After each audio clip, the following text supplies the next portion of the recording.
What's up, everyone? It's Brody, and today I'm going to be showing you how I produced the song Turn to Dust by SEWERPERSON along with Taylor Morgan.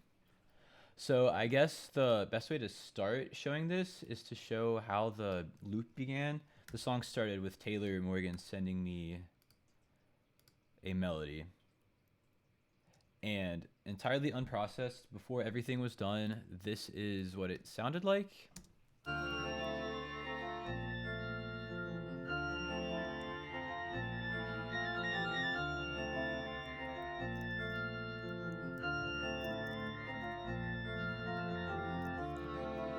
So really nice. I love all the strings. I love the bell synths, the e-piano sound. I really love the tonality of it. But for this song, I wanted something a little more ambient. So what I did was I took the whole file, I reversed it, and then I stretched it to 4 times its length to get this sound.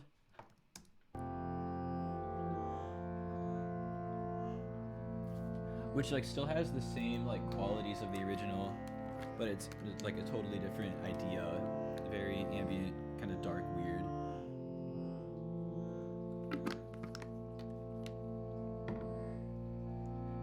If we move forward, we hear how it sounds with the bell synth that was kind of faster. Nice and sparkly and cool sounding. Cool. So yeah, that's basically the premise of the whole beat. So the whole song starts In 1 mile, turn left. with that sound. I pitched it up an octave, and that is the In intro. 1 mile, turn left on Garden Avenue. Now I think the part that really took that to the next level and gave the song its groove and kind of inspired all of the drums and everything else that I did throughout the beat was the rhythm I chopped the beat into, or the loop into. So I took that same sound, the pitched up sound, then I half-timed it to bring it back down to the original octave, but with the halftime kind of rhythmic sound that you get. Just add a little bit of flavor to it compared to the original. Then I used a second instance of Shaperbox, which if you don't have Shaperbox, incredible plugin. If I don't have FL Studio, so it gives me the gross beat kind of functions that I would like to use, and it does a whole lot more aside from that as well. And this is an example of that. I took the same plugin and chopped it up into this pattern. I'll show you here how it sounds.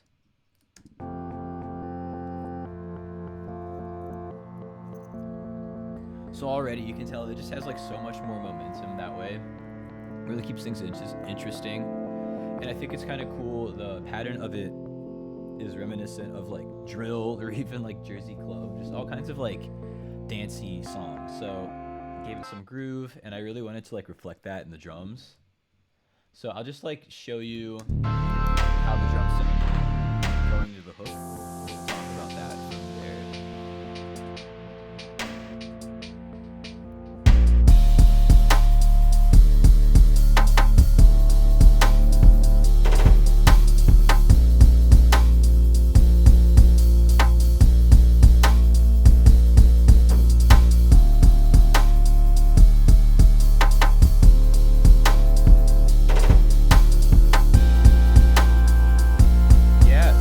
Basically, I'm letting the rhythm of that loop kind of lead all of the percussion.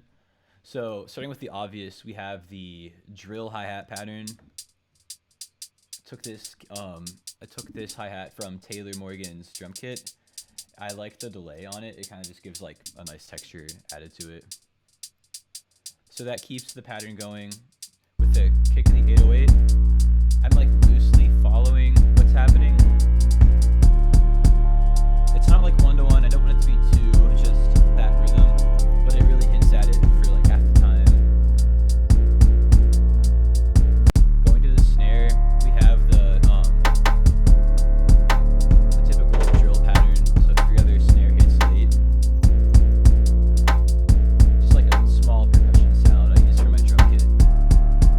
Though what I did in the hook, what I like to do with the hooks a lot of times to bring more energy is layer other sounds underneath. And there's this snare in my drum kit that is just bright and short. And when I add it, it's kind of less heard than felt. It like just adds more high end, adds like reverb to the sound.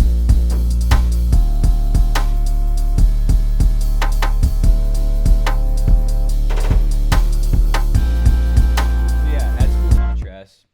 Another thing I like to do in the hooks to add more high energy to the beat is add like live cymbals from an actual drum kit.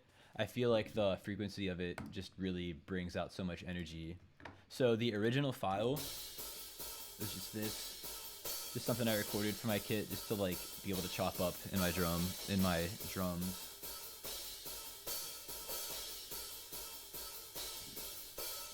I took that and I applied the same shaper box sound that I used in the loop on it to just kind of tie it in with everything else, and then we get this cool rhythm.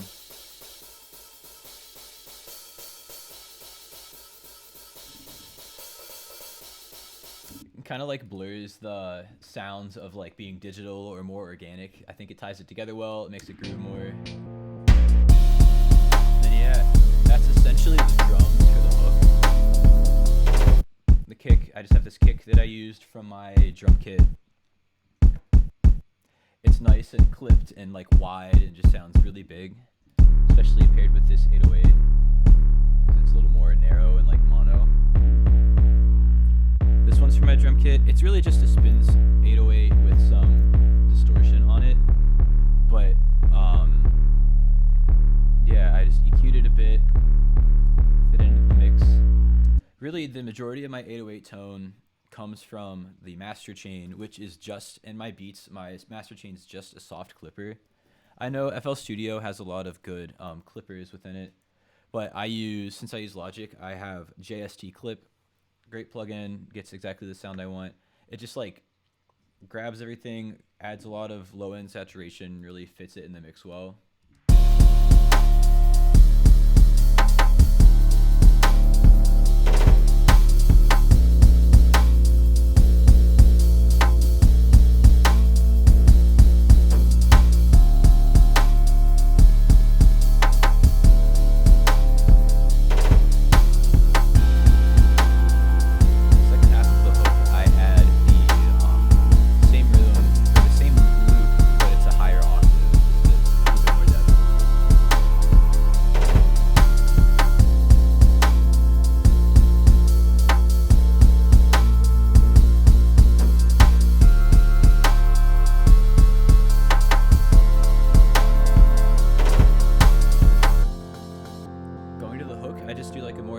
Version of the groove that I already put in the hook. So snare is that same extra snare I was talking about, just down an octave. 808, same pattern, but there's no kick this time, makes it a little more low energy. The hi-hats, what I'm doing is, it's the same hi-hat pattern as the hook, but I put halftime on it. And there's this cool feature you can do, so I could just entirely apply that to it, but with the smoothing feature you can change when the original sample comes in, and it just like adds a little bit of sparkle of the original hi-hats. Subtle, but I like it.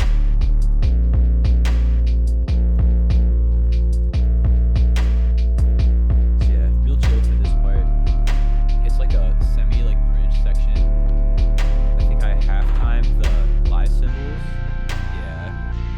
Added a respace.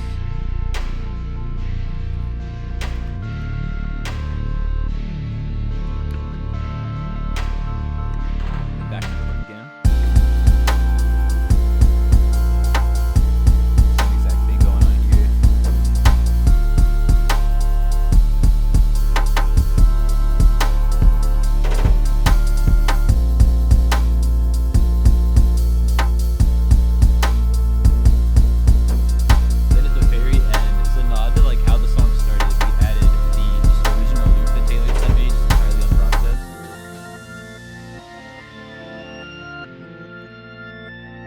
Part to it.